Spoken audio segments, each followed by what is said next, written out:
ఎవరైనా వస్తున్నారు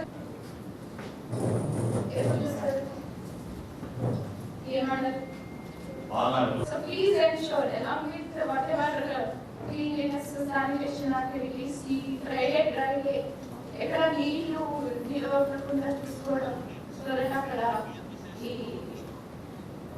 lava whatever it is అవన్నీ అవ్వకుండా సో అది కూడా ఫ్రైడే డ్రైడేలో I request our special officers to please participate 16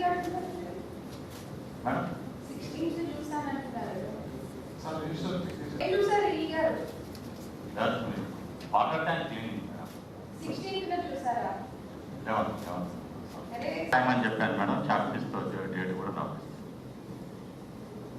ఆ బ్లాక్ మార్కింగ్ ఒకటి లేదు అది కూడా బ్లీచింగ్ పౌడర్తో వాష్ చేస్తున్నాం ఆ ట్యాంక్ క్లీనింగ్ అయిందా లేదా మేడం డే ఆఫ్టర్ డే మొన్న గణేడ్ మండలిలో కూడా